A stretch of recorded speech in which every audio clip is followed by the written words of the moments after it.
सुख सागर 5वां स्कंद 9वां अध्याय। इस अध्याय में आज हम पढ़ेंगे राजा भरत का हिरण शरीर त्याग कर ब्राह्मण के घर जन्म लेने का वर्णन। लेकिन उससे पहले अगर आप चैनल पर नए हैं तो चैनल को सब्सक्राइब करें और नोटिफिकेशन बेल दबाने के बाद ऑल पर क्लिक करें ताकि आने वाले हर अध्याय को आप सुनिश्चित होकर सुन सकें तथा इस अध्याय को लाइक करें। तो चलिए इस अध्याय को आरंभ करते हैं। सुखदेव जी बोले, हे राजन, भरत जी हिरण का जन्म त्याग कर वन में रहने लगे। तथापि हरि भजन की महिमा से पिछले जन्म की स्मृति थी, अतः अपनी अज्ञानता को याद कर मन में विचारते थे कि हरि चरणों को त्याग कर जैसा स्नेह मैंने उस बच्चे से किया वैसा अपनी पत्नी व पुत्र से भी नहीं किया था। उसके मोह के कारण ही मनुष्य से हिरण की देह पाई है। भरत जी पूर्व बात सोचकर किसी हिरणी आदि से प्रेम नहीं करते थे। कहते थे कि न मालूम इनकी संगति से मेरी क्या गति होगी।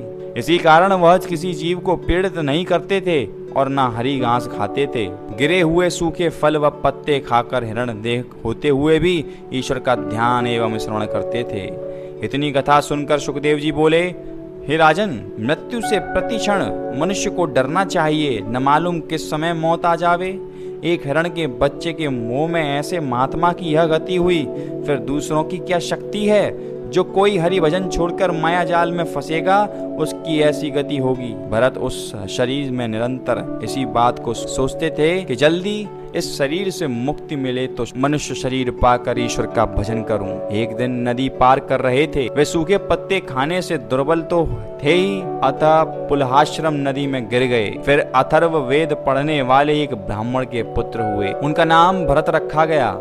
जब वे युवक हुए तब पूर्व जन्म का वृत्तांत याद करके संसारी मोह में फंसे और दिन रात परमेश्वर के भजन में ध्यान लगाए रहे। अपने पिता के डांटने पर भी पढ़ने में मन नहीं लगाया। उस ब्राह्मण ने अंत समय में अपने पुत्रों से कहा, हे पुत्रों, मैंने बहुत चाहा कि तुम्हारा भाई भरत कुछ पढ़े, परंतु उसने पढ़ाई में मन नहीं लगाया, इस कारण मूर्ख रहा।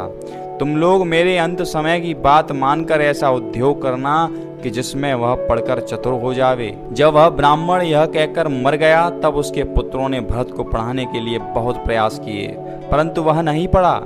जड़ भरत का रूप बनाकर ऐसे रहने लगा कि कोई खिला दे तो खावे, पिला दे तो पीवे, नहीं तो कुछ सोच न करके दिन रात परमेश्वर के ध्यान में मग्न रहे।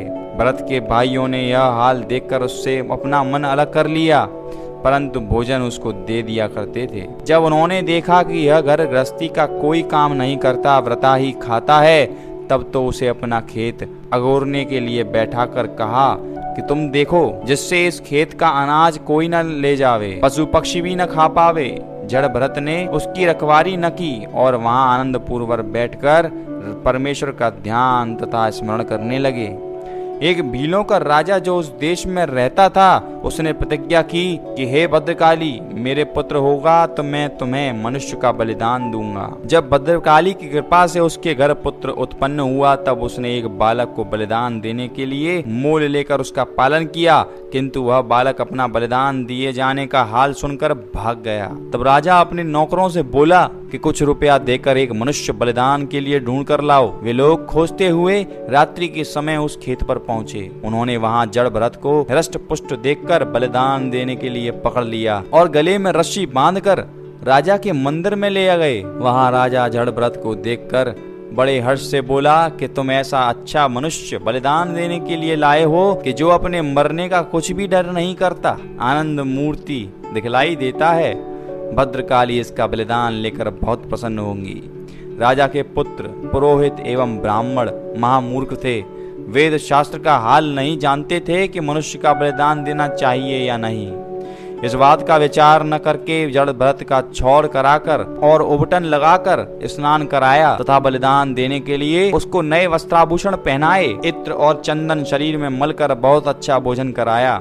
उस समय जड़ भरत ने मन में प्रसन्न होकर कहा, जब से मेरे माता पिता मरे हैं तब से मुझे किसी ने ऐसा उत्तम भोजन नहीं कराया। आज इन लोगों ने बहुत अच्छे पदार्थ प्रेम से खिलाए हैं। अब भोजन कराने के उपरांत जड़ भरत को गले में उत्पन्न फूलों का हार पहनाकर भद्रकाली के सामने खड़ा कर दिया। तब ब्राह्मणों ने राजा के हाथ में नंगी तलवार देखकर कहा, मारो। जैसे ही राजा ने तलवार मारने को हाथ उठाया वैसे ही जड़ भरत ने यह विचार कर अपना सिर उसके आगे झुका दिया कि पूरी वह मिठाई खाते समय मैंने अपना मुंह फैलाया था, अब तलवार खाने के समय गर्दन सामने से हटाना उचित नहीं है। भद्रकाली ने उसका सिर झुकाते देखकर सोचा कि ये सब ब्राह्मण ऐसा ज्ञान नहीं रखते कि प्रजा को बलिदान देने से मना करें और इस हरि भक्त ब्राह्मण को दुख न दे। यदि मैं इसकी रक्षा नहीं करती हूँ तो मुझे पाप लगेगा, क्योंकि कोई मनुष्य अपने सामने किसी को बिना अपराध दुख देवे तो उसकी रक्षा करनी चाहिए, नहीं तो देखने वाले को पाप लगता है। ऐसा विचार कर भद्रकाली ने बड़ा क्रोध किया और खड़ग तथा खप्पर हाथ में लिए हुए चिल्लाकर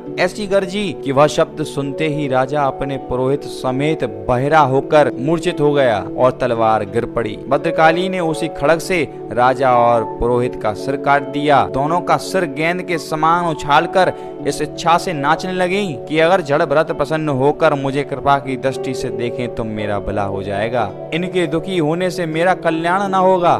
भद्रकाली ने नृत्य करने पर भी वे उसी तरह माथा झुकाए खड़े रहे।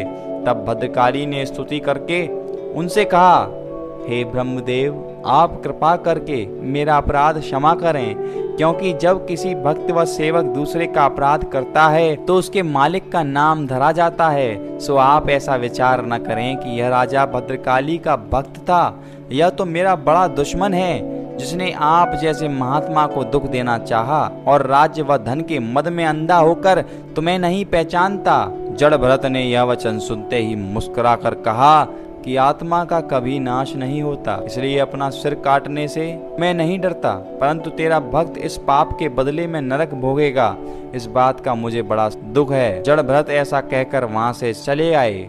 इतनी कहकर सुखदेव जी बोले, हे राजन, तुम निश्चय करके जानो कि जो व्यक्ति अपना मन श्री नारायण में लगाए रखता है उसे कोई दुख नहीं दे सकता। और इसी प्रकार यहाँ पर 5वें स्कंद का 9वां अध्याय समाप्त होता है। लेकिन अगर आपने अभी तक सुख सागर के बाकी अध्यायों का श्रवण नहीं किया है तो उन सभी अध्यायों का लिंक डिस्क्रिप्शन में दिया गया है। साथ ही साथ आप नारियंक कल्याण, श्री गोगाजी महापुराण तथा ज्ञानमाला के अध्यायों का श्रवण भी कर सकते हैं। अंत में हमारी आपसे विनती है कि इस अध्याय को लाइक करें और कम से कम 10 लोगों को शेयर अवश्य करें, ताकि हमारे जितने भी भारतीय लोग अपनी संस्कृति से विमुख हो चुके हैं उन्हें वापस से हम अपनी संस्कृति की ओर रुझा सकें। और यही है सकारात्मक परिवर्तन।